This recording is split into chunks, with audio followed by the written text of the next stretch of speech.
வணக்கம் மக்களே, இன்றைக்கி நம்ம டொமேட்டோ ரைஸ் எப்படி செய்யலான்னு பார்க்கலாம். அதுக்கு முன்னாடி நம்ம சேனலை சப்ஸ்கிரைப் பண்ணி பெல் பட்டனை கிளிக் பண்ணிங்க, லைக் பண்ணுங்கள், ஷேர் பண்ணுங்கள். இப்போ இந்த தக்காளி ரைஸ் பார்த்திங்கன்னா நான் எந்த ஒரு கிராம்பு, பட்டை, ஏலக்காய் அப்படின்னு எதுவுமே சேர்க்காம அப்படியே வந்து தக்காளி சுவையிலே இந்த தக்காளி சாதம் நம்ம செய்ய போகிறோம். புதினா கூட சேர்க்க வேணாம். அடுத்து பார்த்திங்கன்னா இஞ்சி பூண்டு எதுவுமே சேர்க்கலை. வாங்க எப்படி செய்யலான்னு பார்க்கலாம். இதுக்கு ஒரு கடாய் வச்சுட்டு அதில் வந்து ஒரு 3 ஸ்பூன் அளவுக்கு ஆயில் சேர்த்துட்டேன். ஆயில் காஞ்சதுக்கப்புறம் 1 ஸ்பூன் கடுகு, 1 ஸ்பூன் சோம்பு, 2 ஸ்பூன் கடலைப்பருப்பு சேர்த்து நல்லா பொரிஞ்சதுக்கப்புறம் ஒரு 2 பச்சை மிளகாய் வந்து நல்லா 2ஆக கட் பண்ணி சேர்த்துக்கலாம். அடுத்து ஒரு கைப்பிடி அளவு கொத்தமல்லி தழை சேர்த்துக்கலாம். அடுத்து பார்த்திங்கன்னா இதுக்கு வந்து பூண்டு வந்து ஒரு 20 பல் பூண்டு எடுத்து நல்லா வந்து 2ஆக கட் பண்ணி சேர்த்துக்கிறேன். உங்களுக்கு பூண்டு வந்து தனித்தனியாக சாப்பிட பிடிக்கலன்னா நீங்கள் வந்து பேஸ்ட்டாக சேர்த்துக்கலாம், இல்லைனா தட்டி கூட சேர்த்துக்கலாம். ஆனால் இது மாதிரி ட்ரை பண்ணி பாருங்கள், ரொம்ப நல்லாயிருக்கும். இப்போ வந்து நல்லா வந்து வதக்கி விட்டுக்கலாம். வதக்குனதுக்கப்புறம் ஒரு 2 பெரிய சைஸ் வெங்காயம் வந்து நல்லா பொடி பொடியாக நறுக்கி சேர்த்துக்கலாம். சேர்த்துட்டு நல்லா வந்து மிக்ஸ் பண்ணி நல்லா வந்து வதங்கட்டும் வெங்காயம். நம்மளுக்கு வந்து இந்த தக்காளி மட்டும்தான் தெரியும் சாதத்தில், அந்த அளவுக்கு நம்ம வெங்காயத்தை வந்து நல்லா வதக்கிக்கலாம். நல்லா வதங்கினதுக்கப்புறம் நம்ம வந்து ஒரு 4 பெரிய சைஸ் தக்காளி வந்து எடுத்து, இது வந்து நாட்டு தக்காளிங்க, நல்லா கலராகவும் இருக்கும். 4 பெரிய சைஸ் தக்காளி புளிப்பாகவும் இருக்கும். அதனால் வந்து 4 வந்து பெரிய சைஸாக எடுத்து சேர்த்துருக்கேன். நீங்கள் வந்து பெங்களூர் தக்காளி இந்த மாதிரி வச்சுருந்தீங்கன்னா நிறைய சேர்த்துக்கலாம். இதில் வந்து எந்த கலர் பவுடருமே நான் யூஸ் பண்ணல, வெறும் தக்காளி கலர் மட்டும்தான். அப்படி உங்களுக்கு புளிப்பு சுவை இல்லை அப்படின்னா கொஞ்சோண்டு புளி கூட ஊற்றிக்கலாம். ஆனால் புளி வந்து தேவைன்னா ஊற்றிக்கலாம், இல்லைனா இதே வச்சுக்கலாம். இப்போ வந்து பார்த்தோம்னா நல்லா வந்து தக்காளி வந்து நல்லா வதங்கிடுச்சு. வதங்கினதுக்கப்புறம் இந்த தொக்குக்கு தேவையான அளவு கல்லுப்பு சேர்த்துக்கலாம்.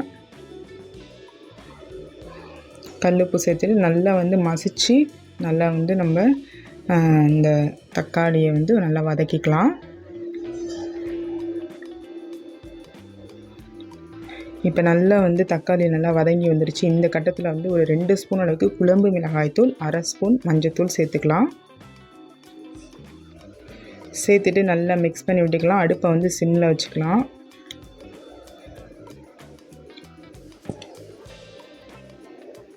நல்லா வந்து இந்த தக்காளி அப்புறம் வெங்காயம் எல்லாமே வந்து நல்லா மசாலோட நல்லா ஆட் பண்ணியாச்சு.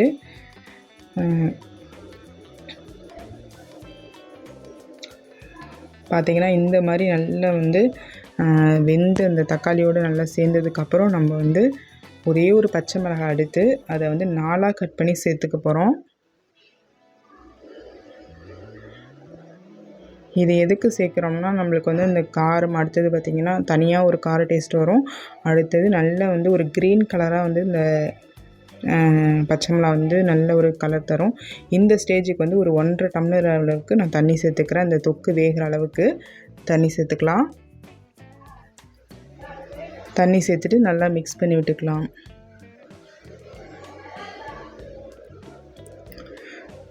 மிக்ஸ் பண்ணி விட்டுட்டு நல்லா ஒரு கொதி வந்ததுக்கப்புறம் உங்களுக்கு எவ்வளோ கொத்தமல்லி பிடிக்குமோ அவ்வளோ கொத்தமல்லி சேர்த்துக்கலாம். நல்ல ஒரு கலர் தரும். ரெண்டாவது பார்த்திங்கன்னா நல்ல ஒரு வாசனை தரும். இப்போ நல்லா மூடி போட்டுட்டு ஒரு 2 நிமிஷம் கழித்து ஓப்பன் பண்ணி பார்த்தோம்னா இந்த அளவுக்கு நம்மளுக்கு தொக்கு வந்து ரெடி ஆகிருக்கும். இந்த தொக்கு பார்த்திங்கன்னா சப்பாத்திக்கு ரொம்ப சூப்பராக இருக்கும். சாதத்துக்கு நம்ம இப்படி போட்டு சாப்பிட்லாம். இப்போ நம்ம தக்காளி ரைஸாக நம்ம செய்கிறதுனால இதை வந்து இப்போ வந்து நம்ம இன்னும் ஒரு நிமிஷம் நல்ல ஒரு திக்னஸ் கொண்டு வரணும். இந்த தொக்கு வந்து நம்ம வெங்காயம் சேர்க்காம இதே மாடலில் நம்ம வந்து ஸ்டோர் பண்ணி ஃப்ரிட்ஜில் கூட வச்சுக்கலாங்க. ஒரு வாரம் வந்து கெட்டு போகாது. அப்படியே எடுத்து நம்ம தேவைப்படுறதுனால தக்காளி சாதம் நம்ம செஞ்சுக்கலாம். நம்ம லஞ்ச் பாக்ஸ் கூட ப்ரிப்பேர் பண்ணி தரலாம். இப்போ வந்து இந்த தொக்கை வந்து நம்ம ரைஸில் சேர்த்து மிக்ஸ் பண்ணிக்கலாம். ரைஸ் வந்து வடித்து ஆற வச்சுட்டு ஒட்டாமல் வந்து நம்ம மிக்ஸ் பண்ணிக்கலாம். அவ்வளோதாங்க, நம்மளுக்கு வந்து சூப்பரான ஒரு தக்காளி சுவையிலே தக்காளி ரைஸ் வந்து நம்ம ரெடி பண்ணியாச்சு. ரொம்ப சூப்பராக இருக்கும். இதுக்கு பார்த்திங்கன்னா வாழைக்காய் ஃப்ரை அப்புறம் ரைத்தாலாம் ரொம்ப நல்லாயிருக்கும். நீங்கள் வந்து எந்த பொரியல் வேணாலும் இதுக்கு சூப்பராக இருக்குங்க. இப்படி ஒரு தக்காளி ரைஸ் நீங்கள் கண்டிப்பாக ட்ரை பண்ணி பாருங்கள், உங்களுக்கு ரொம்ப பிடிக்கும். பிடிச்சிருந்தால் லைக் பண்ணுங்கள், ஷேர் பண்ணுங்கள், சப்ஸ்கிரைப் பண்ணுங்கள். வாழ்க வளமுடன்.